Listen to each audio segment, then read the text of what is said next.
everybody, and welcome to another episode of The Unusual Suspects, episode number 12. Just FYI, throwing that out there.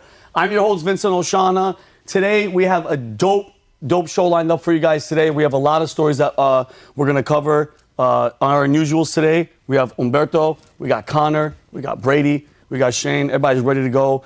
Some of the stories that we're going to talk about today, the war between Israel and Palestine. We got some updates. We're going to let you guys know about that. Senator Dick Durbin, which, by the way, doesn't that sound like a disease? Like, Shane, ask me what's wrong with me. What's wrong, Vinnie? I was with a girl last night. She gave me, I got the Dick Durbin, and it's not good, bro. Not again. The rash, yeah. So Dick Durbin wants immigrants to join our military, so we're going to talk about that. Legal. Illegal. Oh, yeah. Even a better idea. New York has implemented tolls, which is the first in the U.S. We're going to talk about that. What else? Oh, Henry Kissinger? Oh, yeah. He passed away, and we're going to talk about him. We're going to talk about how he helped Klaus Schwab found the WEF. Oh, great! Yeah. Love that guy. Nazis. And Melania Trump has her opinion on who she thinks should be the vice president. Tucker Carlson, which fantastic it. idea. And yeah, dude, yesterday was our the Manek party. What would you call it? Would you call it a long? What was it? Art Basel. Oh, it was Art Basel rooftop. It was ridiculous, bro. Like it was. I mean, I was the first one there, so it was really embarrassing. Yeah, I was the last one there. I was in an Uber for an hour. They all warned us 2 hours and 45 minutes. And like in my head, I'm like, I'm gonna get in the Uber. I'm gonna get to go to my stories with my phone. I get in, and the guy's from Colombia. Right when I get in, he turns around and he goes like this.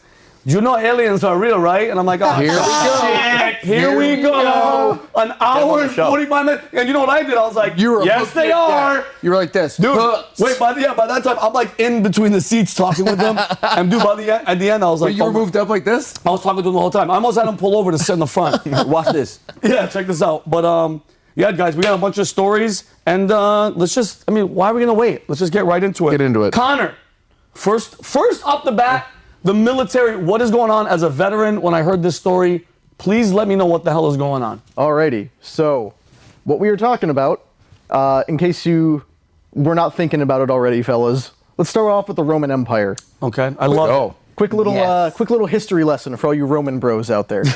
So, late stage Roman Empire, they are in decline already. They have vastly overextended themselves. Their territory is way bigger than anything they can control. And enlistment in the Legion is cratering among citizens. They just aren't getting people to enlist anymore. They have all these programs of, you know, if your dad was a soldier, you're obligated to be a soldier for your whole life. Like, that's your career now. They're forcing people to do it. Still can't get the numbers up. So what do? They turn to all the barbarian tribes they've conquered and decide, hey, we're going to make you guys our army. A lot of the Germans, other tribes like that had been previously enemies with the Roman Empire, are now recruited into the Legion. Which is, all right, this barbarian army, let's train them up, give them equipment, and send them out to do our business. And where did they get these people? Were they there? All over Europe. Gotcha. It's like, these were tribes that used to The Roman Empire did this. Yes, these were tribes that used to attack Rome. And then they were conquered. The people were scattered all throughout the empire. It's like, all right, Germans, you're now our legionaries. Wow. So historians consider this as being a really bad policy. The reliance on foreign mercenaries eventually led these armies to turn on them.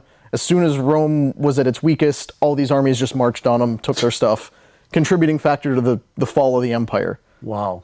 Historians say it was a really bad thing. The United States government apparently sees this as a policy blueprint, which leads us to Dick Durbin. Kelly, you want to roll that clip for us? Not the venereal disease, the senator from Illinois. The senator from Illinois. The dance from the 50s. Yeah. And this is... What troubles me about the debate now about the southern border is it is one half of the immigration equation. Yes, we need order at the border. Yes, we need to have changes in the laws that reflect the reality of the overwhelming numbers from all over the world who are coming to our shores and our border. But there's also an incredible demand for legal immigration into this country even now. The presiding officer, my colleague from the state of Illinois, has legislation which addresses one aspect of that.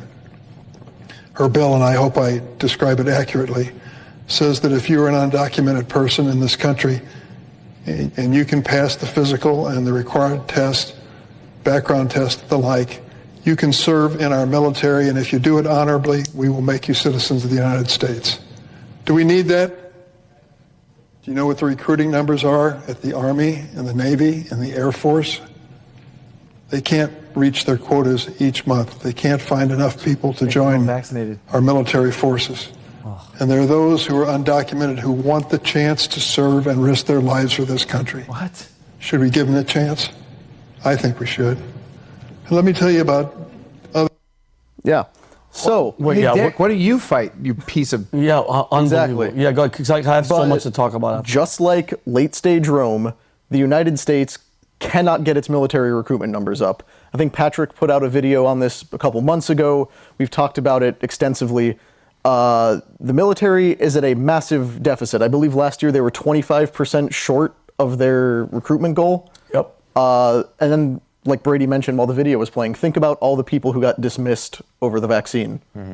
People across all branches who would not take the shot and got kicked out because of it. When you bring up Rome, and it's interesting, when you bring up Rome, this is literally history repeating itself. And people don't understand that. No, and also what's scary is people are not talking about the vaccine. The reason why they're not hitting their numbers is because of the vaccine. I think People are dying at record numbers. Well, the vaccine's one big aspect, but the morale of just the United States has dropped so. Well, we're not taught to love this country. Think about it. The military prioritizes DEI programs. We have the What's top DEI? diversity, equity, and inclusion. Got it. Where the Pentagon just spent a few $1 million,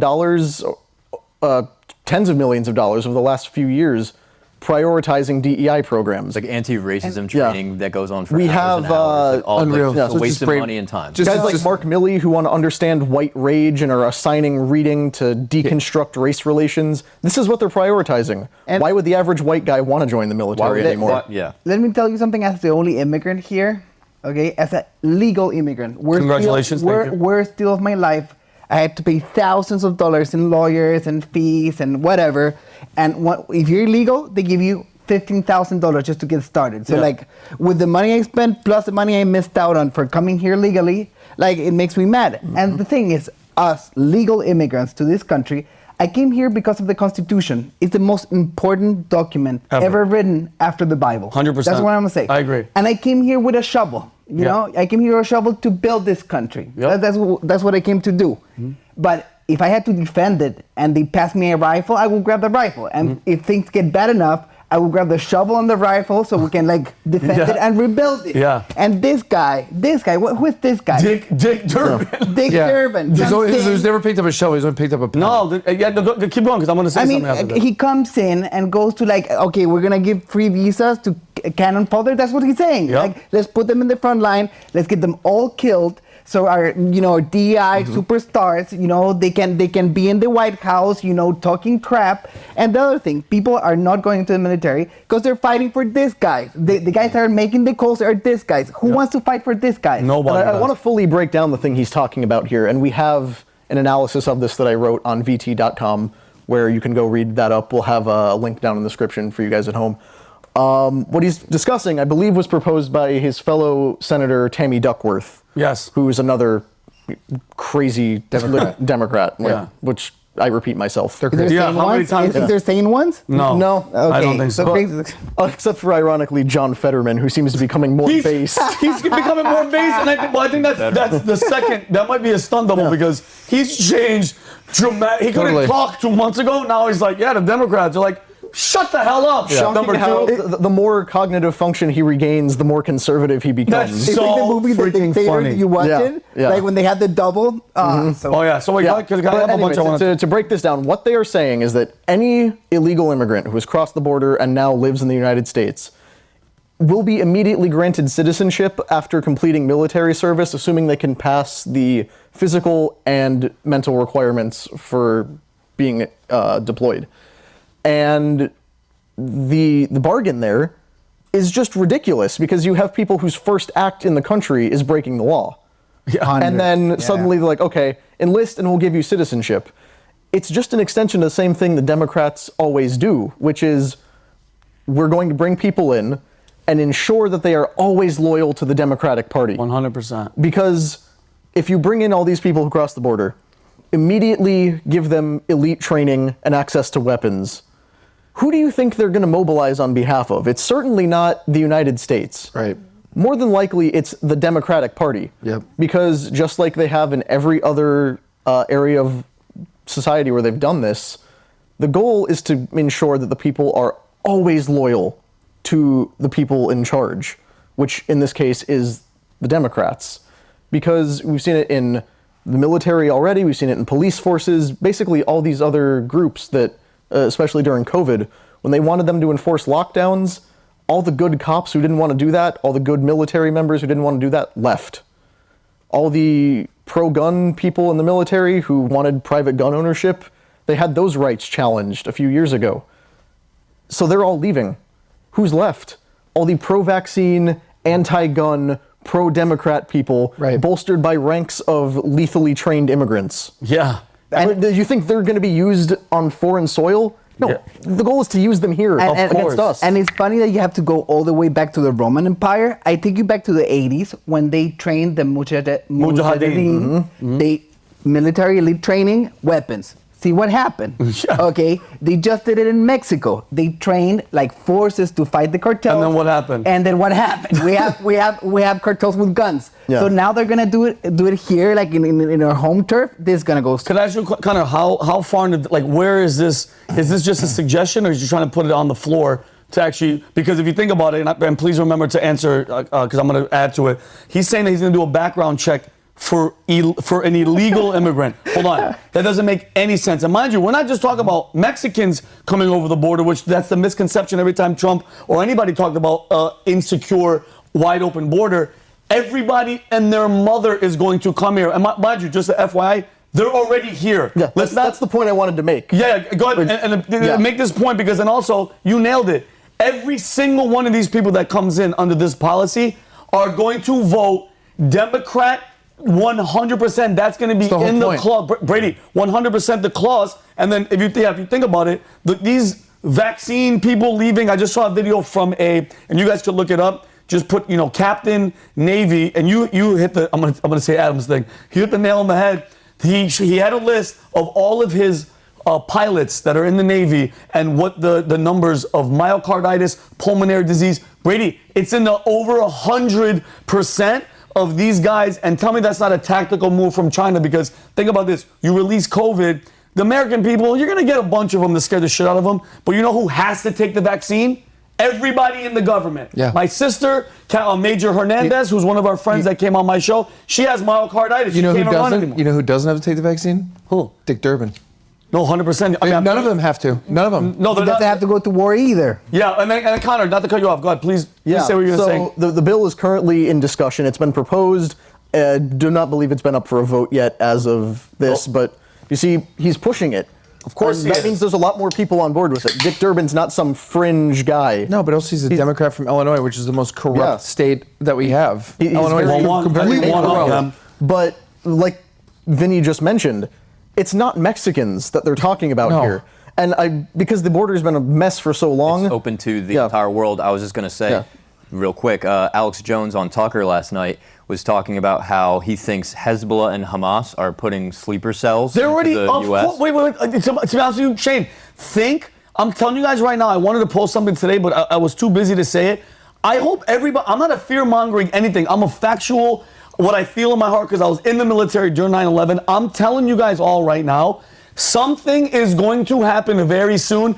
And guess what? None of these pieces of trash, like Mayorkas or any of these pieces of shit, and I'm sorry, none of them are going to be held accountable, because right now, as we speak, and the Christopher Wray of the FBI comes out and vocally says, guys, we got threats and the terrorism. Blinking lights everywhere, he said. Yeah, exactly. I've never seen a higher in my life. I've never seen a higher in my life. Then guess what? The border is wide open. I saw a video yesterday, and I'm not even joking. There's a Border Patrol guy, and he's just waving people in. And I saw a second one. Hold on, Brady. And I saw another one, not to be that guy. I saw another one of a line of 200 Chinese people with brand new suitcases, and they all looked like they were up to no good. I'm telling you guys, and all the people out there that had the attitude of, we're America, open it, come on in, land of the free. Home, guess what? It's going to come and bite all of us in the ass. So you're welcome. Also, you're immigration. welcome. Thank you all. Immigration in the past, like, you were forced to assimilate completely, like Ellis Island. You get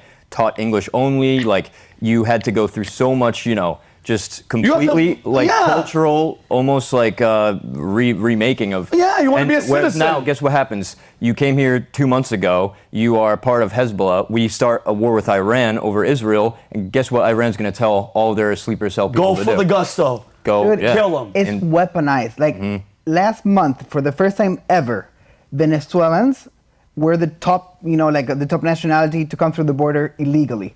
In the United States? In the United States. Okay. Those guys are weaponized. They did it to my country. Like Nicolas Maduro, he opened up all the prisons, and he's sending the worst of the worst everywhere to topple governments. And what That's what it is. That's what I love Venezuelans. I'm married to one. Yeah. She's amazing. But the crap they're sending everywhere, and they won't take them back. In Chile, they tried to send a few Venezuelans back that had a criminal record, and they made the airplane turn back with the Venezuelans because they won't take them back into their own country. Wow. And you know how many countries there is between Venezuela and the United States? Like a bunch of countries. A shitload of them. A shitload. Yeah. So Mexico is in it. And this is the fault of the United States because, like, you guys been dropping, or us, okay, we've been You're dropping. one of us. Yeah, we've been dropping the ball on South America, and the Chinese are taking over. Like 6 months ago, the lady that is in charge of the Southern Command, that all the military forces here, she said, like, the Chinese are taking over. They're pouring money in everywhere. They're taking control of the ports. They're taking control of the military. They're building military bases, and that's our back garden because we've been too busy with the Middle East. Of course. Also at night, the borders, I don't know if you know this, no one's working them. They're all gone. It's wide open. You can walk. Meaning the Border Patrol? No one's working. No, none of them are. They're all gone. The hell are they doing? There's video of them. The lights are all on, and the borders are wide open. Everyone's gone. Lights are on, nobody's home. Swear to God. Don't worry, they're going to get detected by a drone. We got a drone up there. That's what they say. We count got them. technology. I saw the video. And Brady, you said, I don't know the wording that you said, but you're like, how are people not? They know. These people know what they're doing, but you know what the stupid part on their end? They think that they're going to be protected when all hell breaks loose. Nope. You're playing with a monster that doesn't give a shit about your stature, your power, or anything. It's all. I mean, we all know this. It's not rocket we don't science. all. No, hold on. But I'm saying you haven't finished yet. We all know that it's all by design. It's all by to get votes for 2024. I was going to say, Humberto, it it's not like we dropped the ball. It's not like, we just messed up. It's by design. It's by design. It is by design. 100%. There's more oil in Venezuela than in Saudi Arabia. Yeah. Just think about like the logical sense of the logistic of transporting oil from the middle of the Middle East all the way here to Venezuela all the way here. If you see what's happening in Europe too, we have oil right they're doing there. it in Europe as well. Let's free them up. Yeah. Oh, there's no doubt that everything is by design. I think the average American, and you guys think about this, and I'm gonna pat everybody here in the back, and even everybody that's in this building. You're not the average. Like, you are awake. You understand. I mean, obviously you guys are writing all the time and reading, and we're on podcasts, and the average American has no idea what the hell's going on, and to be honest with you, I don't think they give a shit. Watching Ice Spice videos. They're watching videos. Or they're figuring out their on their pronouns. phones, and everything is good until shit hits the fan, and then they just And then adjust. they go to you for help. Yeah. They go to you for help. And then they adjust. But the truth of the matter is, they've been setting this up for a while, and we're gonna get to another story about your story later. But it's all by design, and I mean the hope that people would see what the hell's going on. They would listen to people like us instead of just pointing and going, "You guys, look at this crackpot. Look at this conspiracy guy." It's like, no, it's by design because they're losing power. Bro, you're losing power. If one side is losing the votes, they're not in power. I mean, I still don't think that there's two sides. I think they're both, it's the same shit. It's an illusion. The Republicans don't do anything. The Republicans are the cuck party of politics. They just sit there on the side. No, I'm dead serious. Think about it. Democrats do whatever they want. Republicans are like the chihuahua. You ever go to somebody's house? Like, it's just nibbling at your ankle. It doesn't bite you, but it's just making annoying. noise. Because they have to go. Americans would go nuts if there wasn't somebody talking for the other side. Controlled opposition. Controlled opposition. They're all in the same team. And to bring this full circle back to where I started, we look to Rome again. Sure, there are many other examples that we can reference, but Rome happens to be the best one and one of the most commonly known. Yeah. Look at what happened right before one of the greatest empires in history collapsed. What? They started recruiting all these foreign people into their military. Enlistment dropped. There was giant inflation. The government was corrupt. Sexual degeneracy was everywhere. Yeah, they talk about cross-dressing. Yeah. A lot of people were straight up cross-dressing. And pedophilia. Yes, and pedophilia. And it started going rampant. Yep. They expanded their borders bigger than they could successfely manage. No religion. They lost their They religion. lost their central religion. Everything was The just about culture money. degraded. Also, if you look at the Roman coin, I don't know if people knows, it's the same as the quarter that we have. They just changed it. Very similar. It's We modeled it. very creepy. It's very similar. But we're modern day Rome. This shouldn't be news to you guys, but we're deceiving ourselves if we don't think the United States is an empire. 100%. We are a global empire. Part of why Rome had so many problems is because it kept going into places to expand its borders because it was so messy at home. Didn't mind their own business. They didn't mind their own business. They needed to go be other places because they couldn't handle the messes at home, so they would just declare war on a new region. And to quote a very old but time-honored cliche, if you don't learn your history, you're going to repeat it. Bound to repeat it. So, moral of the story, Dick fucked. Durbin sucks. Think about Rome. Yeah, Yep. and guess what? Always be thinking about And we Rome. are and I'm so happy you brought this. You picked this topic. I've been saying we are the modern day Rome, and I'm telling you right now, if we were Romans at the height, and we were sitting in here, Brady, eating meat, there's girls, and we're just being perverted, and whatever the hell we were doing, and somebody went up to you and said, "Hey, I'm telling you guys, we're going to fall as an empire." You know what people would say? What do you, like if right now people are saying this and like, "Hey guys, history, we're doing exactly what they did. They were number one and they fell. You guys are going to fall." We laugh in their face. You know why? Because we say we have the nukes and we have everything. They're slowly putting the pieces of the puzzle. They're putting the virus in the matrix. And guess what? It's going to happen. I hope it doesn't happen. So guess what? Let's have fun while we can. Because this shit's going to go down. But and there's no stopping it. The only stop would be God to get involved. All right. We're moving on. Connor, great freaking story. That was good. Next story. The latest updates on Israel-Palestine. I'm going to just break down some stuff, guys. I'm going to give you facts, because just straight up facts. I'm going to list them, and then we're going to talk about, I want to know what you guys think. So it's been, what's today's date?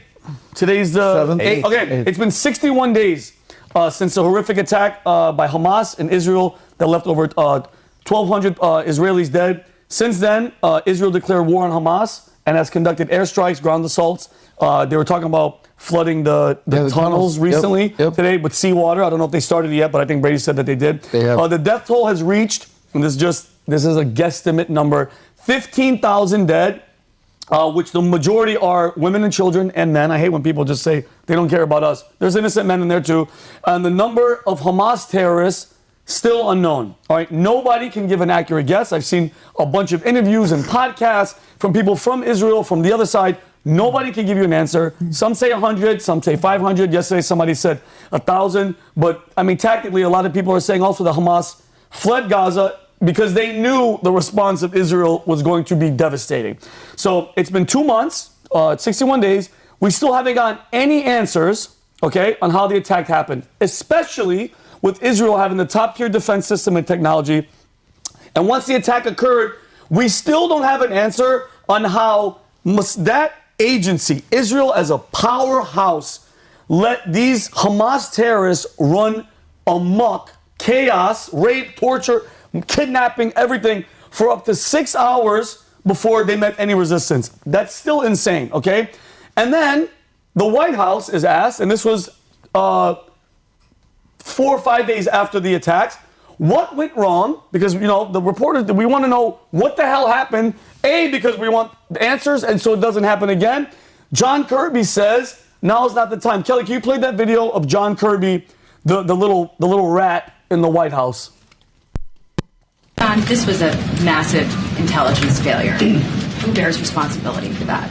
You know something, Jackie? There's going to come a time Look. when it's appropriate for us to take a look back retrospectively and see what the intel picture showed us or didn't show us, whether there's any gaps that need to be closed. There's going to be a time for that. And I suspect that our Israeli counterparts will do the same thing. Now's not that time. It's just not that time. Okay, now's not that time. 61 days later, still not the time. Nobody can ask any questions, okay? And now let's get into some irregularities. On December 2nd, Connor, you sent me this, The New York Times published an article titled, Israel Knew Hamas's Attack Plan More Than a Year Ago. A blueprint reviewed by the Times laid out the attack in detail. Israeli officials dismissed it as aspirational and ignored the specific warnings. That's happened before in the past. And although there was no specific date for the attack, Hamas followed the blueprint with shocking precision. The document called for a barrage of rockets on the outset of the attack, drones to knock out the security cameras, automated machine guns along the border, gunmen poured into Israel en masse in paragliders and motorcycles on foot. To the T. The failures to connect the dot are echoed in another failure that we experienced in our country, September 11th, where the intelligence community had multiple indications that al-Qaeda was preparing an attack, and yet we ignored the signals, resulting in 3,000 Americans being murdered, and then following it, an illegal war, which 1 million Iraqis, women, children, and men were killed to expand our dominance in the Middle East, okay? And this is the next one. There's a leaked document. My two writers for Valuetainment, Connor and Shane.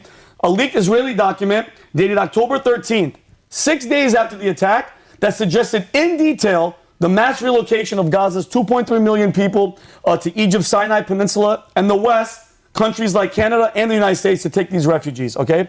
The leaked document was reported by Israeli media and was compiled by an Israeli government research agency called the Intelligence of Ministry. And Kelly, one of you guys mentioned this before we came in here.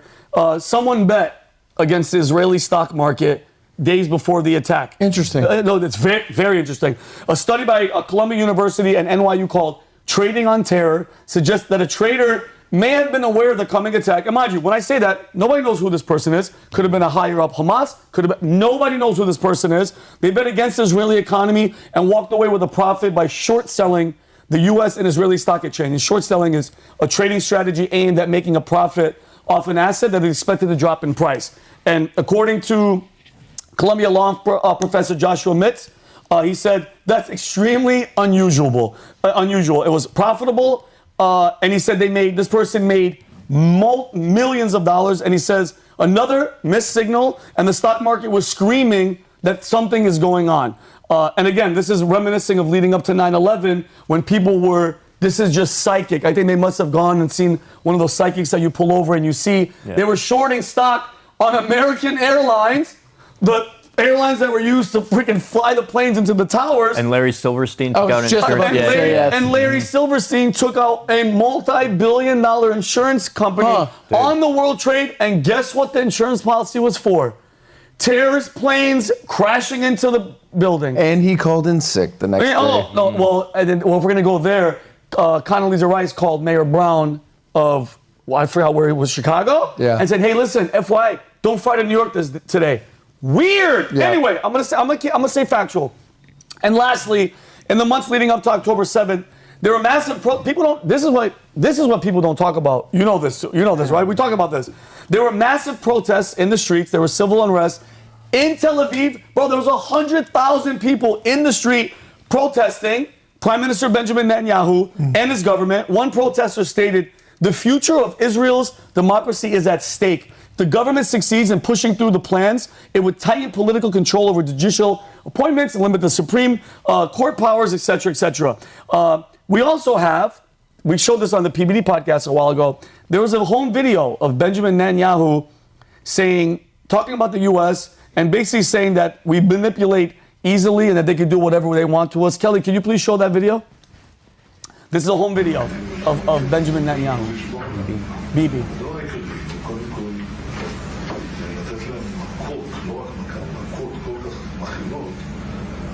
They took the audio out.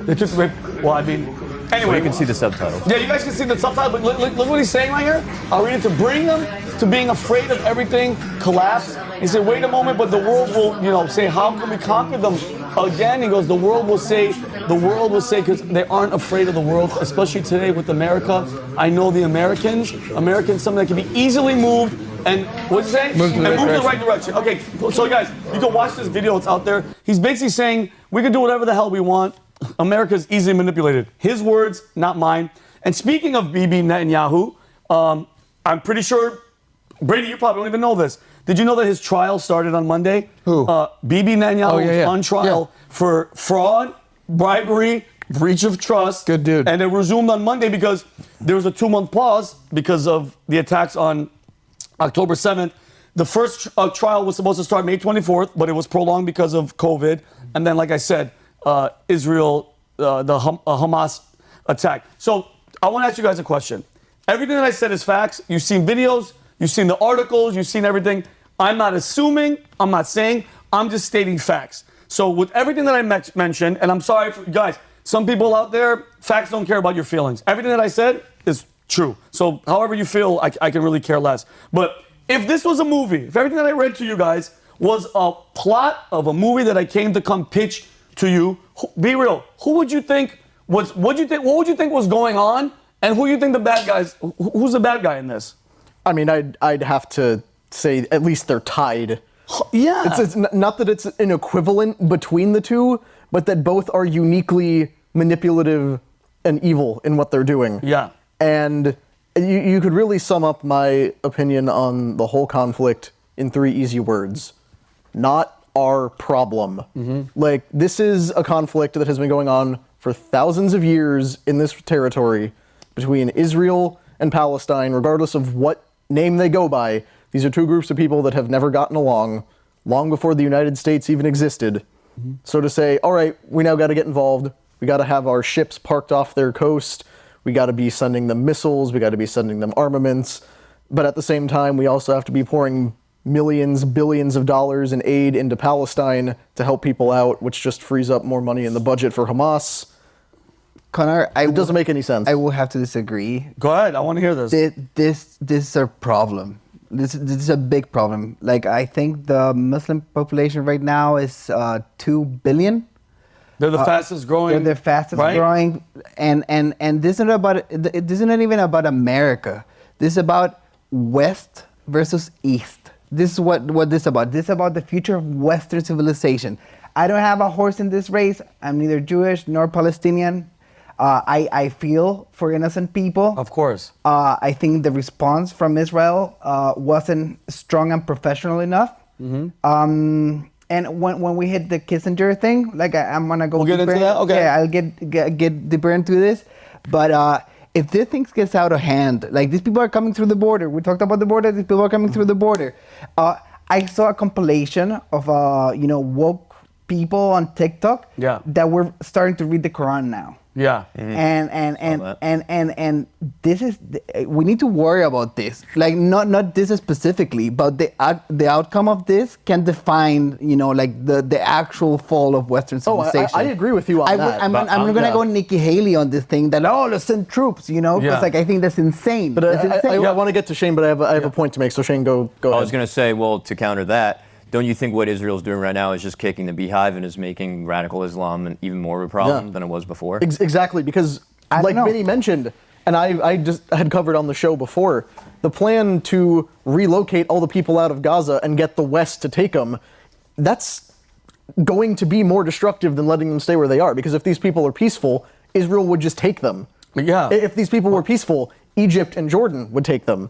But here's the thing, and I fully agree with you. America shouldn't turn a blind eye to it. We should be closely watching what's going on because these people also tend to not have our best interests at heart as well. But are you guys familiar with the movie Apocalypse Now? Yes. Yeah. You've all Great seen movie. it. It's such a great movie. Fantastic movie. Anyone at home, if you haven't seen it, highly recommend it. The scene where they're going up the river, they have a specific mission. They're supposed to get to where Colonel Kurtz is and track him down. Yeah. But as they're going, they pass a civilian boat, and one of the young guys who's on the riverboat says, "No, we got to stop and search them. That's not their mission." Martin Sheen tells them, "That's not our mission. We have to keep going." And they say, "No, we got to stop and do a search. Those are our other standing orders." You get on the boat; it's just like a civilian fishing craft. They're sticking guns in people's faces. They're rifling through things, trying to find weapons, suspecting they might be Viet Cong, whatever. And then suddenly, a girl lunges forward to go for something under a blanket, and the guys freak out and open fire on them. Turns out she was going for a puppy that was down there. And then they find one of the women is still alive, and the guy who wanted them to stop is trying to do first aid on her. Martin Sheen pulls out his gun, puts a bullet in her head, and says, "I told you we shouldn't have stopped," and then gets back on the boat and they keep going. Yep. We cannot get involved in these things and make it our problem when it's not our problem unless we are willing to go all the way. Because there's a certain aspect of the brutality that is involved in this that we just aren't ready to deal with. No such thing as a humanitarian Yeah, there's war. no such thing as a humanitarian war. Those words don't go together. We are not going to be involved in this thing to make sure both sides are playing fairly. Yeah. It's either all in on one side, all in on the other, or we're going in and we're taking everthing. Because, because when you said, like, it's not, I mean, I think it's too late because I think it's, how much, 3 billion we gave, 3.3 billion to Israel last year. Yeah, but the point I wanted to build to is that look at historically what has happened when we try to maintain these neutral monitoring positions.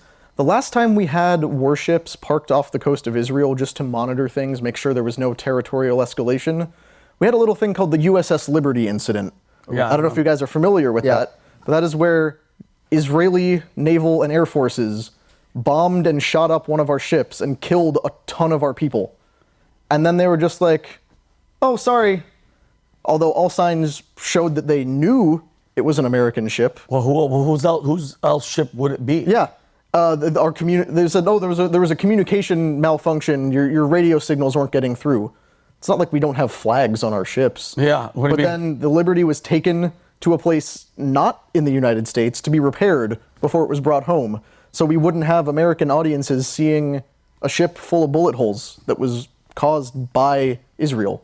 Yeah. So if we're going to hold this neutral position of, we're just watching, we just want to make sure everybody's okay, we're going to fund both sides of this thing, that's us stopping for something that's not our problem. If we're going to make it our problem, pick a side and go all the way to resolve it quickly for what concerns us. Yeah, because Blinken just this morning was saying that he's unhappy with what Israel's doing. He said, "I thought it was going to be more humanitarian than this. Like, I thought we gave you orders." Yeah, Blinken this morning. So another solid character. Well, Shane, finish. I want to say.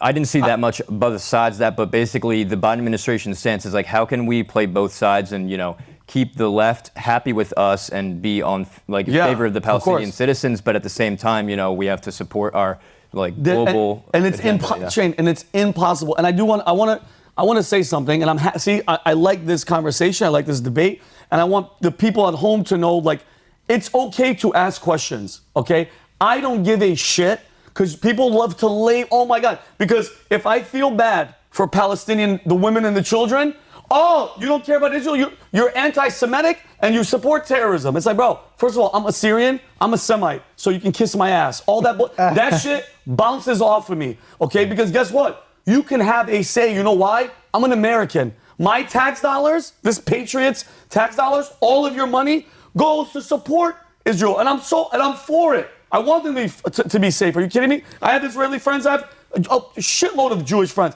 I want them to be secure. This is a shitty situation, but guess what? I want to know the truth. I want answers. And when somebody goes, "No, you know what? Now's not the time."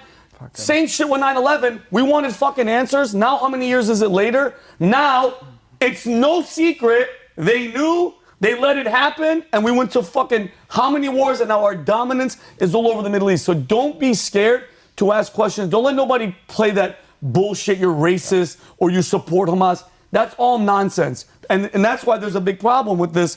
Oh, we want to be humanitarian, but we want to know. It's a shitty situation. And no matter what side you take, people are going to hate you. Yeah, so Tucker the other day tweeted out Lloyd Austin, defense secretary, in a private meeting with Congress, told all of them, if you don't keep funding Ukraine, we're going to send your uncles and your brothers to go fight and die. I saw How casually he speaks about wasting American lives to Ukraine. At the end, they don't give a shit. All right, guys, I got to move on.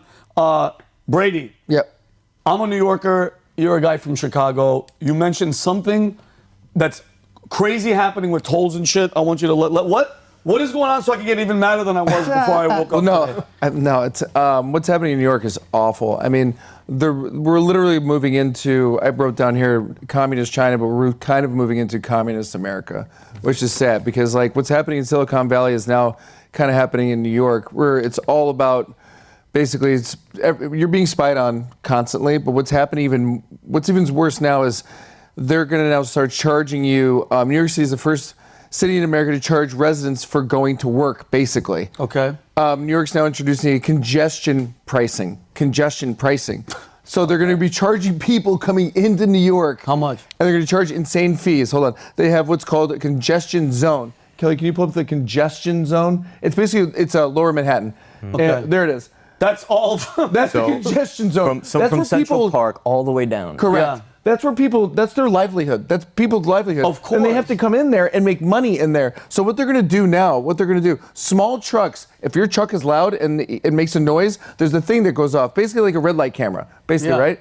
And it's going to charge the small truck $24. If your truck is loud. Vinny, not just once, if it's loud multiple Throughout times the you go day? down the road. Vinny, you could have like $400 in charges in one day. Right. And wait, and this truck still has to get the toll to get into the city. Correct. Dude. Yeah, so that's small trucks. Large trucks, $36.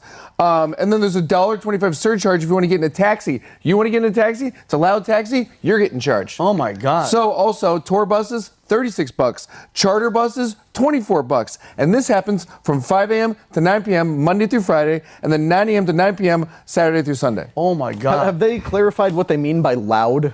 Like, is there a certain decibel hitting? If you make, you don't know. You don't know. Like, what's the decibel reader? Because they're going to have to adjust it. Wait, loud? It's Manhattan. People are screaming and shooting guns and There's shit. guys taking dumps on the street. Is that guy getting fined? Because that's the thing. Like, we've all woken up in the middle of the night to your neighbor's car that doesn't have a muffler on it because they're ridiculous, but that's not what they mean. Right? I'm assuming? No. They probably mean something a lot quieter than that. No, that's exactly what they mean. Okay. That's exactly what they mean. But also, Vinny, us living in Florida, you know what's funny is driving down the street, there's dudes on motorcycles everywhere.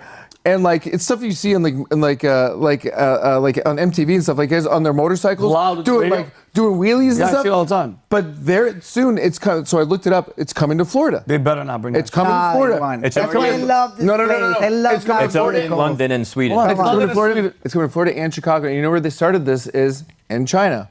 Of This course. started in China. Also, I looked up another thing. Meat consumption. They passed a bill. Meat consumption by 2025 is going to be a luxury item. It's going to be a luxury meat consumption they in want New you to eat York. bugs. In New York, it's a luxury item, and they're going to hike it up 100% in price. And you know who helps that? Bill Gates. When China and Bill Gates are buying up all the farmland, because every time I see that, oh my God, he's such a worm. He's like, we cows. Dude, like if that is one of probably if I got to punch somebody in the face hard and get away with it, he's in the top 3. So- I'm talking about and knock his glasses off. And I want his sweater vest. I would take his sweater vest off. I think philosophically and allegedly, like we don't. Yeah, if I got And a like self-defense situation. In a self-defense situation. Let me finish with this. Let me get that on the record. Let me finish with this. So I looked up George Orwell. I looked up I was like thinking of like 1984. This is straight up 1984 stuff. You know what I'm saying? This is crazy shit. And he said, "War is peace, freedom is slavery, ignorance is strength." That's the stuff they're pumping into people's brains in the book of 1984. Then it said, "But if thought corrupts language, language can also corrupt thought." So this is the stuff that's implementing brainwashing. Yeah. Here's what I want to say to you guys, all right, and then we'll discuss it. With that said, I know this is to implement 15-minute cities. At this point, we're being watched with all our devices. So I ask you guys, what is off limits? If we're being charged for noise, what makes them not come for how much you can consume on a daily basis? Food-wise, calories, all that, you're going to be charged for that. How is this not communist China or worse, communist America? When is enough, and how do we combat this? And have we gone over the edge? Are we screwed? Well, I think there's something of a problem calling it communist America, because that's not really communism. Right. You say like, oh, this is a policy out of communist China, but that's not really communism. It's something worse. It's something worse, something more something like we've insidious never seen because- before, right? Yeah, because communism, it's an economic system primarily. Right. It's a terrible economic system that requires a whole government to prop it up. But America. it's just sort of like you labeling all these things communism, it sort of lets it hide under, oh, you're just afraid of Karl Marx, whatever. That But said, though, I do think it is very popular among socialists. It is. To push walkable cities. I don't know if you guys have heard about 15-minute this. cities. 15-minute cities, but the way that, like, so the elite support the 15-minute cities and all that, but like average Twitter users who are like left-wing, it's appealing to them because they call it walkable cities. They're like, oh yeah, like I love to go to like Amsterdam. Like it's so nice, you can ride your bike everywhere. That's how they advertise it. So it's like, oh, that's so appealing to me. Like I want to be able to walk. Like I don't want loud cars.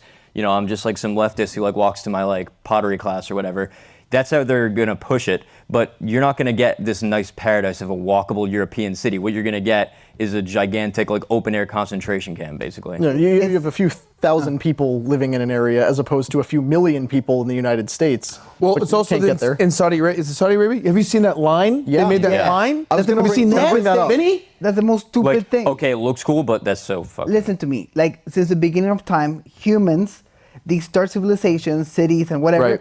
next to water. There's no water there, Yeah. you know, because they want full control of everything. Terrifying. And it's funny that you brought up George Orwell. Yep. You know, back in the day, like college professors will sit down at the table and they will discuss if we're gonna go into like an Orwell type of dystopia or a Huxley type of dystopia, like to get people. What's a on- Hux? What is that? Aldous Brave New Huxley, World? Yeah, Brave New World. Brave It's like New they World. oppress you by pleasure. So it's like Yeah. instead of being So- held down by a so gun, I- Everything's Yeah, run they're by like, oh, corporations. you're distracted. It's all corporations instead So of I all boil it government. down that Orwell's dystopia is like a full control, like no privacy type of dystopia, very, very, very fascist. And then Huxley was about mass distraction. We're gonna get people that's happening. You say like most people don't know these facts because they're Of course. distracted. So we're coming into a world where both dystopias are working together to have the worst possible outcome. Absolutely. And what you're saying that it's not communism is because it's the same thing. Like it's Orwell and Huxley, and this is communism with fascism. Mixed. And that's where dangerous. That's where they're aiming. You know, they're grabbing the worst things about communism. You know, like all working together, and they just want complete control and getting some fascist So it's elements. basically Nazis times 100. It's Nazis and communists at the Because same communists time. hate corporations. Right. But what they're doing right now would be impossible without support from giant corporate entities and things like And people going with media, it. Media establishment, big pharma, all this stuff would be impossible. But a communist wouldn't want any of that. You see, like even your average college communist right now who uses a Apple computer and drinks Starbucks while writing about how much they hate capitalism. Right. Yeah, would, weird. not want corporate interests involved in this, which Yeah, is but why it's they're something just more. useful idiots for. Yeah. Worst of both Fun worlds. thing I like to remind people of also is that George Orwell was a socialist. Oh, yeah. And most people seem to forget that. But even he could see it. Even he could see where communism was going. And it's, yeah, go ahead. No, so yeah, like take your black pill with water 3 times a day. You know. Yeah. But yeah, that's pretty. Was it much a charcoal pill? Which pill are you taking? No. The black, I know. I'm being facetious. That's a good word. That was a good one. That's my big word for today. But and it's just sad because I was talking to the Uber driver yesterday about aliens. And I was telling him I go it's really, really sad knowing that the power is with the people, meaning we're the 99.9%. They're the sliver, but they control everything. You know that pyramid you see with the food pyramid? They're up here, the police state, military, everything's here, and we're all down here, bro. They are slowly, it's moving a little bit faster now. All your choice, everything is gone. Your power, there's no middle class. You guys, I don't know if you guys have felt it. It's been happening for years. Even during Obama, I was talking about this. They're trying to get rid of this towards just you're here or you're a slave. It's Hunger Everyone I Games. know. It's Hunger Everyone I Games. know economically is going down. They used to have nice towns, like everyone that I know, family members, friends, they all had, decent suburban houses. Now everyone's living together, everyone's living on top of each other. Even Tucker Carlson talked about it. Did you see that interview with Roseanne? No, I didn't. Oh my God, he was talking about how now they're building structures. Back in the day, things were majestic, they were beautiful. They made you want to live life. They made you want to live in beautiful environments. Now everything's corporate, live next to your neighbor. Everyone is the same generic. effing house. Cookie cutter. Everything's, Cookie everything's the cutter. same looking. 5-6 years ago, Ugly. they made fun of Donald Trump for trying to pass the No More Ugly Buildings Act, which was like That can't be real. Is that for real? Yeah, no, it was a real thing. Everything funny. built in Washington D.C., he wanted to say had to be visually spectacular and Marble aesthetically pleasing. With the Trump word on it. Yeah, of course. course. Of course, it would have been something akin to Good, Trump I love Tower. it. Yeah, I love it but too. They were like, "How dare you make fun of the FBI building? It's the most hideous building in D.C. That's its reputation." Looks evil. There's evil they are- people working in there. We used to build beautiful things, and we no longer do. No. And he was, as with many things we're finding out about Donald Trump, Demoralizing. vastly ahead of the curve. Ugly shit demoralizes you. It doesn't make you want to protect going it. back to your point, and of mixing bad things together, they're leading to a thing called like anarcho-tyranny. Okay. Like there should be opposing words. It's either anarchy or tyranny, and we're working towards anarcho-tyranny. That means that the top 1% can do whatever the hell they want, and this plan right here would lead to people driving the Rolls Royce 35 miles per hour in Lower Manhattan. Yeah. And then you have the tyranny part that they let the bottom 1% do whatever they want. They can rob stores. You go to California, they can grab $1,000, and the people in the middle, they have to pay the $50 they have toll. to pay their $50 toll. That leads to the breathing point I tax. wanted to bring back to Brady's fines that he was talking about.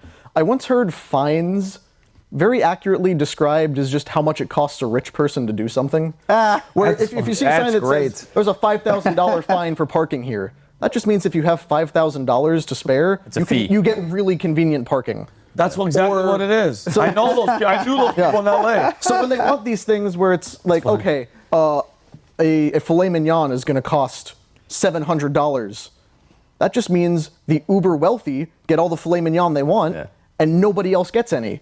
If it's too expensive to drive your car into Lower Manhattan, that means the streets are wide open for, like Humberto said, to drive your Rolls Royce down a traffic-free street because you can very easily afford $50-$60 a day to get into Lower Manhattan. Amazing. Yeah, and let's not bullshit ourselves.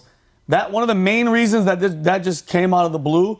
Who do you think is going to pay for all these illegal aliens that are there? All their food, all their schooling, all their clothing, all their The people that can't afford their own. You know what it is? It's that $26 fine. That is, by the way, how much more shit can New York do wrong? Like New York's travel, like they have those tourist videos, like come to New York.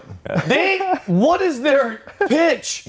What is it? Is it just like, hey, New York, fuck it, just come here? New York, it's called New York. Grab a gun. Oh my God! What we're seeing is Get a knife. The end result, the logical conclusion of the liberal globalist poetry written on the base of the Statue of Liberty, where for whatever reason, our governing officials have decided that that's like an official policy. Is that you give us your hundred masses, you're now- to be I forgot- free. I forgot to add to one last thing. Kathy Hochul, She's hot. So great. She literally looks like Cruella de Vil. Yeah. I don't know if you've ever seen. I know I have. They passed a bill also that says they're going to have, starting next year, ages 6 and up, they're going to start fighting. They passed a bill to fight conspiracy theories online for kids 6 and through high school. Oh, that's called indoctrination. That's important. That's You need that, right? Yeah. Well, why would you have that? any 6-year-olds watching this show, be sure to subscribe because I'm sure they're going to start suppressing. Valuetainment.com. All right, guys, we're going to be moving on. Great. Thank you. Now it makes me want to never go to New York again. I'm not I hate going. New York. I'll go to Chicago. I actually don't. I love New York, but still, they're ruining it. All right. See you So next Shane. week. Yep. And I know you were crying when I went to your desk, and I apologize for it. a rough Henry week. Kissinger died. Don't. I know, because he's done so much for humanity.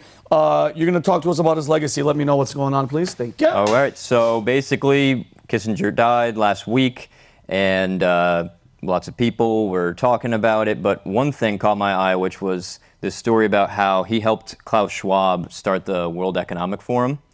So at 32, a young Klaus enrolled in Harvard's Government and Business School in 1965. Schwab had already obtained 2 doctorates at this point because he just apparently went around getting degrees. And Is Klaus? Klaus. Klaus. But he wanted another Can one. you say it? Klaus Schwab. Yes. Go ahead. I Schwab. want to say something funny about him later. So Kissinger at the time was holding a summer seminar on international relations, which was backed by the CIA for $135,000 in those times. So Kissinger introduced Schwab to a Democratic operative named John Kenneth Galbraith. He had worked at LBJ, JFK administrations, and he was also the Paul M. Warburg Chair of the Economic Department. Interesting that Warburg's the name because he started the Federal Reserve. Weird. As well as Herman Kahn, a military tech lobbyist, famous as the person that they based Dr. Strangelove off. Oh, really? Yeah, Dr. Strangelove, the character, is a mix between Herman Kahn and Kissinger himself. Shut the hell up. Yeah, that's why he's got the accent. Oh, that's crazy. Yeah, so Kissinger had an accent? Kissinger? Kissinger, yeah, it was like You a never deep heard him? German accent. Oh God, Yeah. He sounds like He's like, Klaus Schwab's cousin. Oh, really? Yes, we Yeah. have to figure this out. He's like, Mr. I don't know, we have to Well, bring in the new That's a pretty good order. impression. Do it again. Yeah, he's like Mr. President. Yeah. Oh no, he was a great guy. It was bomb Cambodia. Yeah. So, anyways, they're all hanging out together, Dr. Strangelove and Klaus Schwab, and can't make this up. And so it was these two people plus a few others from Harvard. Schwab said to the New York Times in 1992 that helped him found the World Economic Forum in Davos. So he gets all this American investing money, goes back to Switzerland, has this first meeting. It's called the European Management Forum. That was the first name for it. Wow. And basically, he got 400 capitalists to show up to this, which is like, how did he get that many at that time? Nobody even knew about it. So I think it was pulling a lot of rank with his friends that he met through Kissinger. But it was still not as much as it is today. Schwab then convinces more and more business leaders over time, just basically like, hey, why don't you come? Why don't you come? I have this present Like a for secret, you. like a club. Just like, pushing it, domino effect. Eventually it's like, oh, so-and-so is going, I'm going to go. Yeah, of course. That's how these things get started. That's really my point. It's like these shadowy cabals, they don't just spawn from hell. They come into existence through like real practical means where people like Schwab are just like these ambitious, like evil weirdos. Yeah. And they go to the Ivy Leagues. It's always the Ivy Leagues. Oh, weird. Go to the Ivy Leagues. They groom them. And this guy, it's like they aren't even American. They're from Switzerland, Germany, whatever. They go to these several colleges in America, and these are the petri dishes that start all of the things that are pushing Trudeau's cabinet. tolls on your driving route and your meat consumption limits. Yeah. Like all of this comes from somewhere. So anyways, over time, they get more and more business leaders. Then he gets like environmental people, combines them together. He gets like Ralph Nader and the Green Party from Germany. And that's how they started the ESG concept. And at a 1980 meeting, Kissinger toasted the crowd, for the first time in history, foreign policy is truly global. So I have two clips. First one is Schwab fondly reminiscing about his friend Kissinger. This is Klaus. This is Klaus talking to Harvard. It was just uploaded to YouTube for everyone to see. Oh, Just great. Google it. Imagine hanging out with those guys, though. Yeah. It must be No, I a actually don't. blast. And while we get Yeah, you can play. yeah. To the time you said when you came here, it transformed your life. Was there a course, a professor who really made that difference for you? Yes, there was one course, one seminar of Henry Kissinger, which really opened my eyes. I wasn't accepted to the seminar, but I sat in. I think he let me in because I was German. And it was relatively shortly after the war. There were not too many Germans here. And this created a friendship which has endured until today. And Henry has been several times in Davos. And I think it was mainly participating in his seminars that I developed my interest for geopolitical affairs. Geopolitical affairs. And then if you want to say, oh, this was just like a one-time thing, he just connected him to these people, they remain friends to the end of their lives. And if you want to play the second clip, Kelly, you'll see them after having a 30-minute long talk. Schwab talks about their relationship. Okay. Kelly? Look at this guy. Dr. Kissinger, our satellite time is running out. What wonderful opportunity to conclude our week here with such concrete proposals and ideas of how we can really create, I would say, a new world order. Oh, motherfucker. And On the screen. Yeah. I feel we should be very grateful to you, Henry, for taking the time at a very important day in the United States to be, at least digitally, with us. And on behalf of all those sitting here in the room, I would like to thank you very much. I would like to thank you personally also for the 50-year-long mentorship and all the advice you have given me. Thank you. We appreciate it very much. Please join me. Dude, that's like the what? If anyone ever says like, where do you get this shit from? Like these conspiracy theories. Where did this guy Klaus Schwab came from? He was 50 years in the making. 50 years by a guy that's been preaching New World Order for long. Also think now that we've said the term New World Order, we're very likely to get a little YouTube community note underneath our video. Even though he said it. Telling us that New World Order is a conspiracy theory that is not true. Can I disagree? Oh, yeah, that's why you're here. Okay. First of all, I need to preface this so I don't get much hate. Say preface? First of all, I love the boys that write good. Our writers are the best. This is the worst job you ever done. This is the lousiest minimization of his life work. This guy lived for 100 years. Like he has 3 lifetimes. Like this guy escaped the Holocaust, came back and put guys from the Gestapo in jail. Then he went to Harvard. They made a Harvard rule for this guy because his thesis was too long. And then he influenced political affairs. Okay, I'm just saying that this part, his friendship with Klaus Schwab, who I don't like. I don't like that guy. Well, 50 years he's groomed this guy to be what he is now. Okay, let me tell you the type of guy this guy is. I'm ready for it. Piece of shit. Bless you, Kelly. Even though we might disagree with opening up China to the world, but during the Cold War, things were getting hot, and we couldn't fight it. I mean, we couldn't fight China and the Soviet Union at the same time. This guy goes on a trip with the president. He goes on a trip to India, and he decided he was gonna fake a stomachache in India to grab a plane, secretly go to China and talk to Mao there in China. Okay, he actually had a stomach ache in India. So he couldn't fake it. He had to fake that he was doing well, and then he had to fake the actual stomachache to grab the plane and go there. Second thing, I'm not a neocon at all, but I respect the hustle, and I'm a product. Maybe if I was Cambodian, I'd be telling another story because they bombed the shit out of them. You can see the map; it's unbelievable. They never bombed place. But as a Chilean, born person, I'm a product of Kissinger. If it wasn't for him, and I have a quote here. Go ahead. He said, "I don't see why we need to stand and watch a country go communist due to the responsibility of their people. The issues are much too important for the Chilean voters to be left to decide for themselves." This guy was a key part of fighting communism worldwide. Biggest enemy, communism. This guy did more for fighting against. All right, so my answer to that quickly is just that I don't think being anti-communist is enough of a reason to like someone. No. 100%. Hold on. 100%. Okay, so Soros was also anti-communist. Right. He helped tear down the Iron Curtain. He helped make Hungary no longer communist, helped make Poland no longer communist. A lot of the global elite were anti-communists because they wanted to introduce something even worse than that. And so now, I don't think you can just simply point to certain things that Kissinger did that were cool. And also, just for the record, on a totally neutral level, yeah, Kissinger's admirable. He's just this ambitious guy who got stuff done. Anyone can respect that. But at the same time, you have to actually look at the net effect of what he did.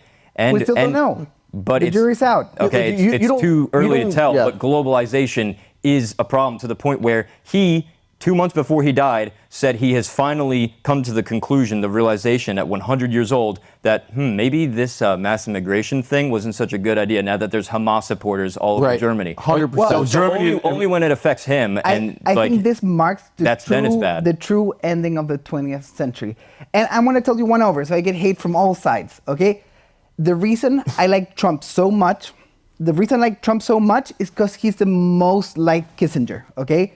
He said... Wow. Yeah, I can see that. Dude, he said, if things have to be done, we should do them quickly, but we should go back quickly to normal procedures. Okay, I was against the whole vaccine policy, vaccine policy, not the vaccine policy. We're getting flagged on that. Okay, we're going to get flagged on that? No, but this is correct. I took the training. You guys made me do it. No, it was actually Robert that made me do it.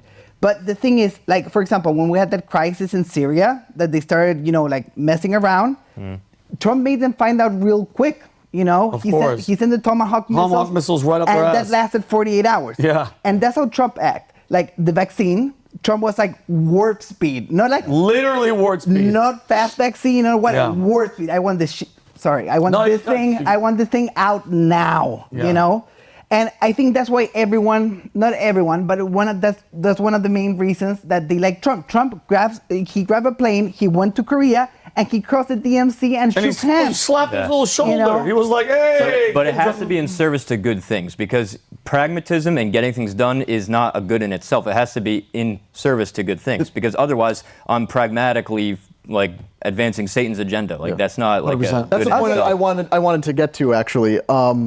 Because, yes, you can draw a comparison between Trump and Kissinger, but that doesn't necessarily mean... No, it's a style. They were it's a style. Yeah, stylistically, of course. But like Shane's saying, you have to be pushing good things. But read that Kissinger quote again, the one that you had. I want to pay attention to the thing that you just said. If there are things that have to be done... No, not that one, the first Kissinger quote. The first one, I don't see why we need to stand by and watch a country go communist due to the responsibility of their people. Irresponsibility of their people. The issues are much too important for Chilean voters to be left to decide for themselves. That second sentence sums up 100% of the things that are wrong with American foreign policy. I don't see why these issues that are so important should be left to the responsibility of the Chilean people. I don't know. Maybe Chile is a sovereign country with its own people group that has a right to decide its own government. Listen to me. Like, that sounds really good, like in the high ground. But if Chile was left alone, we will be Cuba. Like, Fidel Castro was there sitting in Chile for a month. For a month. Well, that's just a broken clock, because the principle, like, okay, that was good in service to getting rid of communism in Chile, but that same logic was employed on January 6th. It's too important to leave the election up to the Trump people alone. We need to decide for them that Biden should be the president. Agree. You can't follow that logic all the time. I'm playing devil's advocate here because I knew you guys were gonna beat up on poor Kissinger. Poor Kissinger. If there's a heaven or a hell, where do you think he's going? If there's a line, heaven, hell, where's he going? Purgatory? I don't know about that. I don't know. Spoken like a true Catholic. He's going to be there for a long time. And by the way, just to mention, just give me your answer. Who do you think? You said purgatory? There's no in between. I mean, he killed enough people to warn. Okay, more than a couple. And just one thing, since we talked about Klaus. Do any of you know anybody ever in the history of your life named Klaus? Don't be honest with me. No. And I'm just telling you right now, anybody? Yeah. You know a guy's first name is Klaus? My real dad, his dad is Klaus. You kidding Not me? kidding. Jesus. So Next question. Well, hey. Clarify what his last name is so we know you're not actually Klaus Schwab's grandson. Klaus Black. Black. And by the way, From the Black if he's German, isn't that Schwartz? Anybody with that much power that dead. can't even pronounce TH, if TH is pronounced, the people need to. I don't trust anybody with that accent that can't say, that says the instead of the. yeah, and if you can't say your F's as frightening and it has to come from here, I don't listen. messed up. That's And racist, Vinny. And then, yeah, very racist. When you see a Klaus Schwab sitting there about the people, am I the only? I'm pretty sure you guys are too. Anybody else concerned? That guy being that, like, speaking like that, demanding stuff. And by the way, World Economic Forum, what's the main? Because we have to move to the last story. What's their main objective? Because I know the Council of Foreign Relations, they meet, the Bilderberg Group, these guys meet and decide, like, the globes, like how people are going to be and, like, the future of, like, countries. What is the World Economic Forum? How's that different from the CFR or Their thing is getting all the corporations to do it. So all the other groups are like, let's get the banks, let's get the military. Gotcha. Their thing is like, now let's get all the corporations. that's why ESG and To push boil it socialism. down, the term they use is stakeholder capitalism. Yeah, it's Gotcha. a concept. Shareholder capitalism is where companies are answerable to the people who own shares in them. Yeah, I got to make profits. Yeah, I got to make profits for the people who invest in the company. Stakeholder capitalism is the corporations must invest in society at large, where the company cannot be driven by profit. It must be, we're creating social change, we're helping the environment. And by society at society at large, they don't mean anything good, they mean prison planet. I promise it'd be quick with my stuff, but this is a great point. And back to the quote, we can't let Chilean citizens decide for themselves. Shareholder capitalism, like people that don't have a stake, like an actual money on the company, like they're not the only ones making the decisions, okay? Yeah. And what's happening to democracy in general, especially here, that the people that are taking are more than the people that are giving. So we make policy, we make decisions, we make everything for the people that are there to take. That's why you have New York to be the way it is. That's why you have California be the way it is. Yep. Because there's a lot of people taking, not a lot of people that have land. Like just like our founding fathers, like one of the requirements to vote is to have a piece of land. Yeah. Why? Because if everything goes to shit, you own a piece of this thing. A piece of it. You know? Yeah. So like you're in it. You have a reason to defend it. You know what's even creepier too? This is a solely side note, but World Economic Forum, if you look, you believe in symbolism and stuff like that, they do it. They put it right in front of your face. Absolutely. Look at their signature. World Economic Forum is a 666. Yeah. Look it up. Is there- I swear, I believe I'm on not, that level. swear to They're- God. they're It's a esoteric. They're in- 666. I They're wouldn't into doubt weird. it. I wouldn't doubt it. 100%. That's why they wear the robes and They do, how all this yes. stuff. Yeah. But to conclude here, the point, because we just played a bunch of videos on it and everything, it shows how accessible it is if you're paying attention. Yeah. When we talk about globalists and all this stuff, you tend to conjure up images of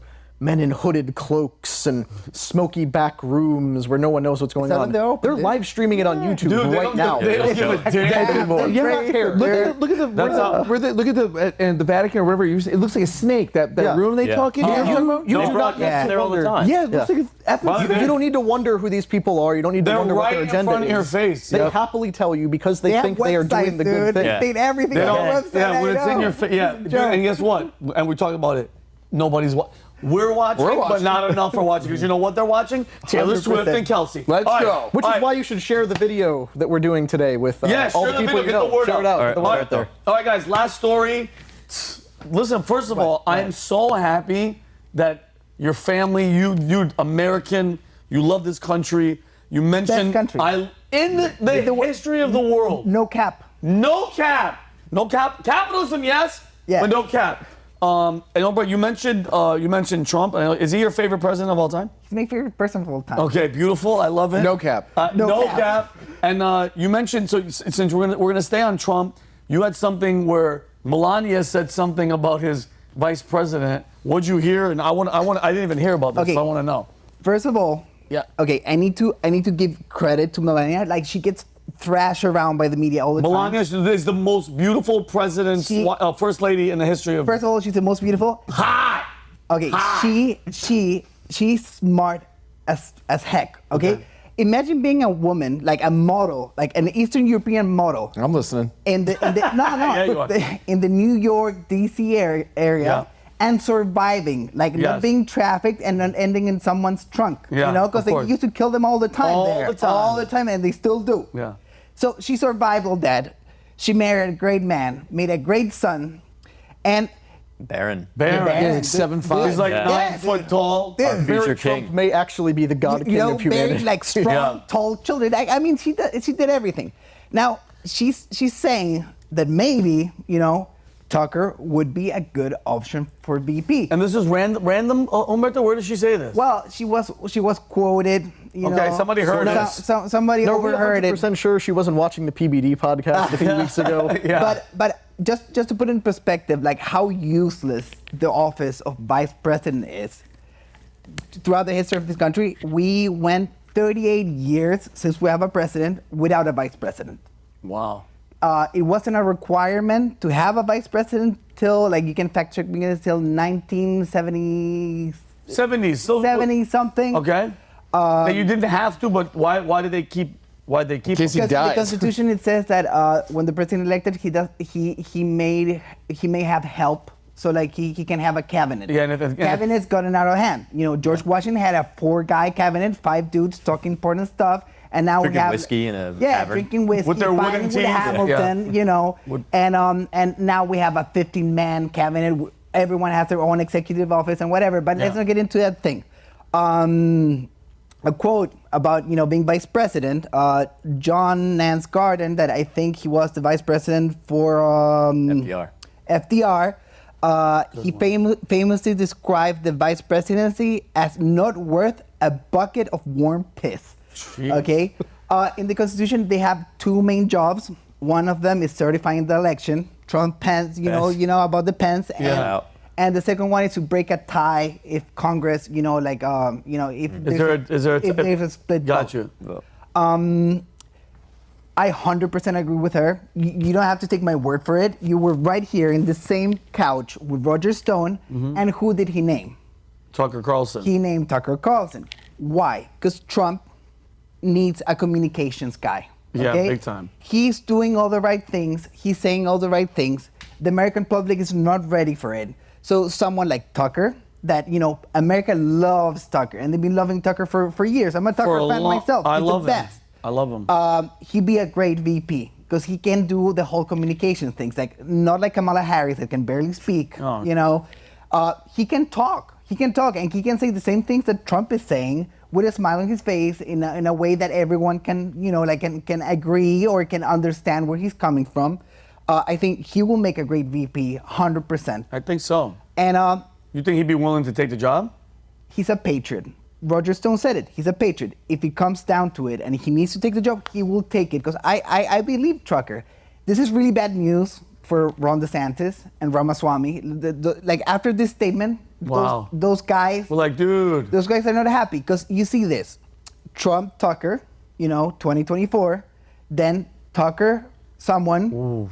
Because he wants to run in 2028. Well, no, Yeah. I'm not saying. No, I don't think Tucker. I mean, he hasn't said anything like that. But I mean, if you're gonna run for vice president, it's only smart that you. No, you don't have to. But you don't have to. But once he signs up for VP, you have to be. But we have precedent. Like out of all our presidents, 15 of them have been in the vice president's office. Got you. So like Joe Biden being one of them.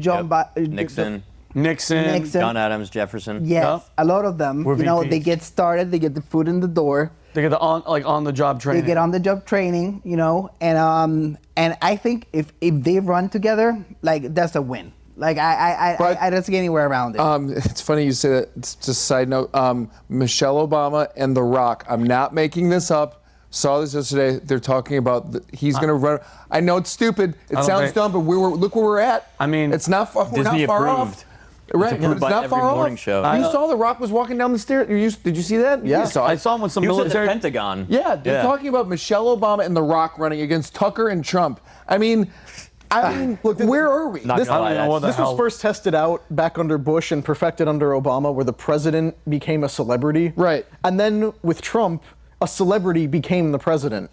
And that, unfortunately, has opened a floodgate where, honestly, for years, one of my bigger political fears has been Oprah Winfrey declaring a run for president. Oh, God. Because if she does, she will win in a heartbeat. 100%. She will get bipartisan support unlike anything we've seen since the Reagan-Mondale election. The rhinos will flip immediately. They would go absolutely nuts, and it's like, oh man, what kind of pitch do you have to pitch to somebody like that?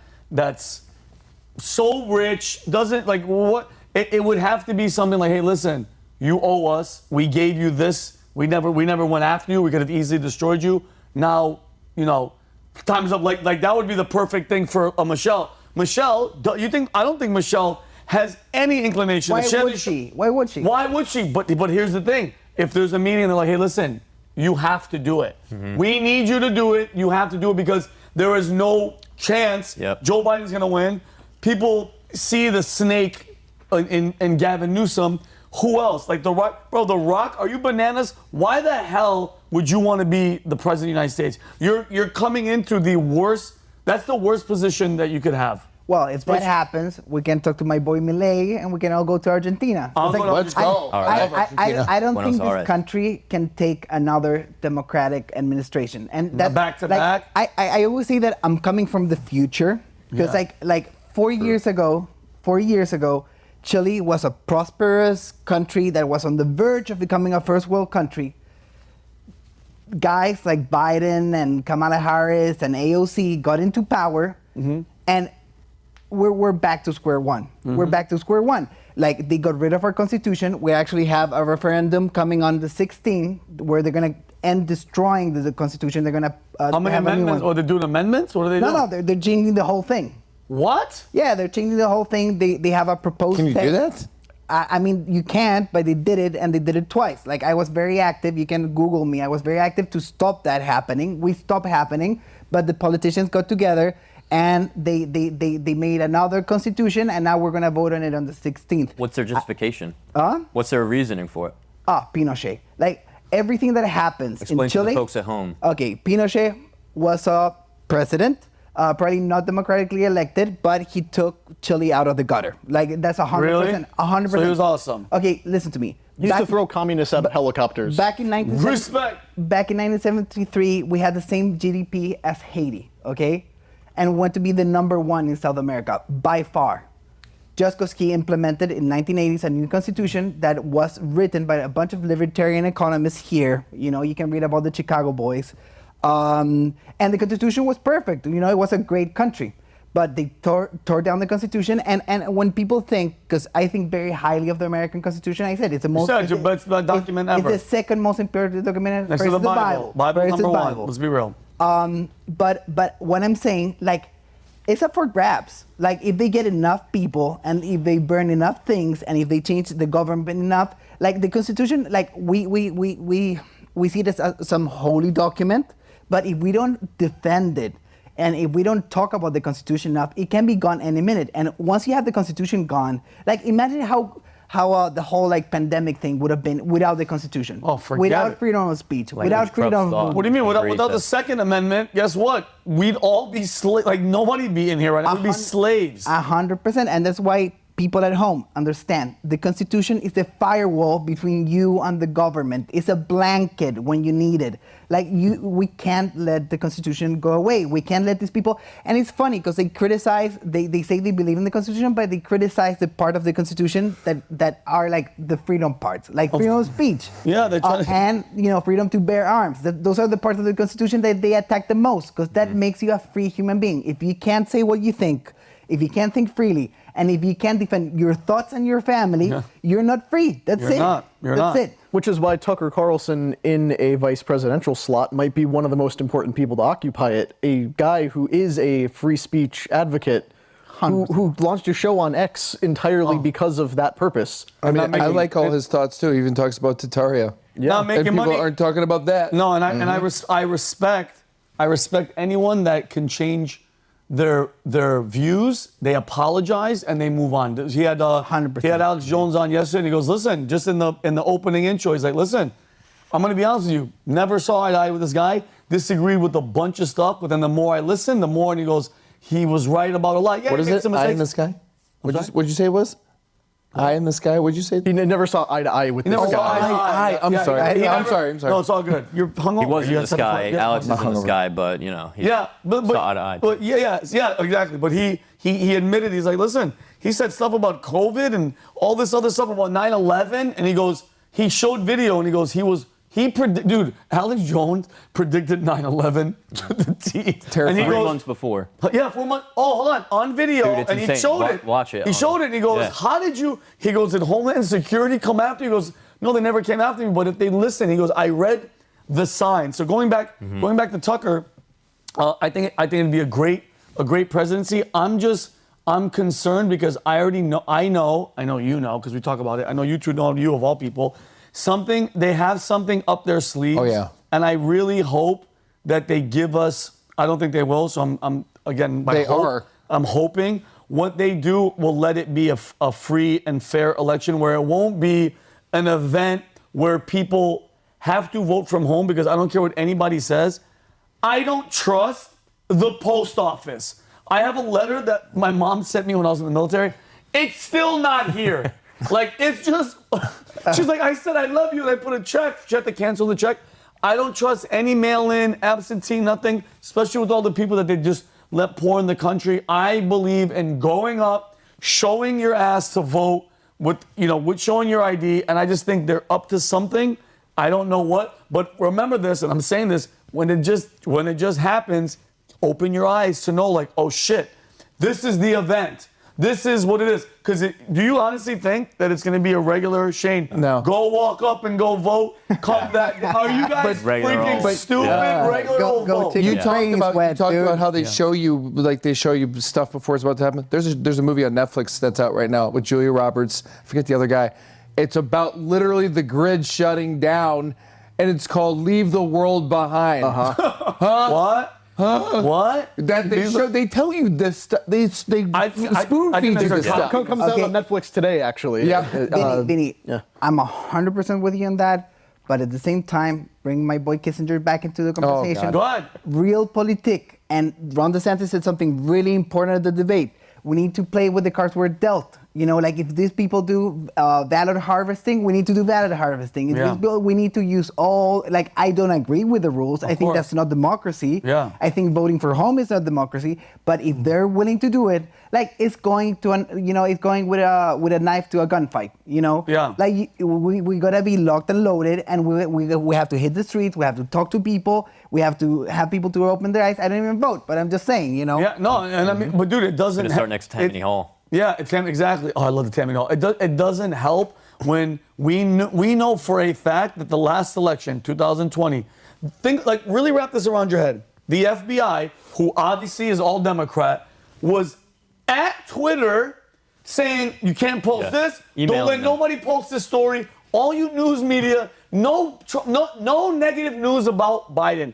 That is called fucking cheating. You are cheating. You're suppressing stories. And it's funny, Trump is in all these courts and everything for what? For denying, for saying that they cheated on the election. Do you know what you guys are doing by trying to put him in jail? You're cheating for 2024. Do you not see what's happening? So, I mean, I have hope. I'm a Christian. I believe in God. But evil runs amok. And it's, I'm happy, before we close out, I wanted to talk about this with the story that I said. When I talk about the things that we talk about, and like Bush Jr. with 9/11, with them knowing and whatever, with Bibi Netanyahu, with anything that happens, it pisses me off that people are so naive when people go, wait a minute, and this is genuine conversations. You really think people of power would, like, you think Bush and I go, think about the average human being, how evil, bro, think about this. Think about where we come, talking about Roman times. You know what they would do just for fun? If this is a George Carlin bit, that it's a fact, I looked it up. They take a burlap sack, all right, and they put a guy in it, and they throw him in the river. But before they throw him in the river, they'd put, real talk, a monkey, a snake, and a dog, wrap it up, throw them in the thing, just to let them go crazy, and then open it to see what happened. These are human beings. We're murdering sinful people. God had to send his only begotten son to come here to die, because we killed him because he was, preaching about love and loving each other and love thy neighbor and love God. Preach. What they do to him? They killed him. That was God to show us how evil we are. So to question people of power to do evil things to further their agenda and keep their power, it's naive and it's ignorant. Don't think that the people up here give a shit about you. They don't care about you. We care about you. People care about people. And that's the hope. And that's what I genuinely, because talking with people like you, to have that hope that it's not like hope is lost. 100%. We're the front line in Yes. this battle. But everyone watching at home has the hardest job. That's a second line job. This is sending this video to your friends, talking about these things at the dinner table and getting kicked out. And go to valuetainment.com. And Go to valuetainment.com, because these two rascals have a lot of stories. Like, I was driving up the 95, beautiful day, the flag, like one of the car dealerships had a huge flag. I love it. I look at that flag and I started thinking, maybe my bumper sticker with the American flag in the back is not big enough. Maybe my bumper sticker is not big enough, because this country's worth it. And people at home, please educate yourself. Read the news, because democracy and freedom is not free. It's not free. You're right. It's I agree. on you. I agree. And look at this case. This guy, legal immigrant from Chile. There's not that many Americans that we see today that talk like this about a country. True. And these people were born here. And here's the thing. We all know a particular tall Iranian fella who once famously said... Wait, Iranian and Syrian. And a Syrian. Go ahead. Who famously said the future looks bright. Yes. The future's as bright as we make it. You're right. By actually doing something about it. Yep. So that's not to just say, oh, you can solve all your problems by sharing the unusual suspects. Yeah. But it helps. It's at least a step. Yeah. So and again, and in closing, guys, great point. I love all you guys. Shane, Brady, Connor, Humberto, just spitting facts. And it's like, and it goes on you. Everything that we talk about, everything is, we read facts, and it's our opinion how we see it, okay? Talk to each other, share stories, get the word out, because guess what? The powerful, the evil, they're doing their due diligence, bro. These guys don't take a day off, okay? And neither should you. Get the word out. Guys, love each other. Take care of each other. America, the #1 place in the world, but it's not going to stay #1 if we don't fight to keep it #1 and fight for each other. I love you guys to death. Take care of each other. We'll see you guys next week. Peace and love. We're out.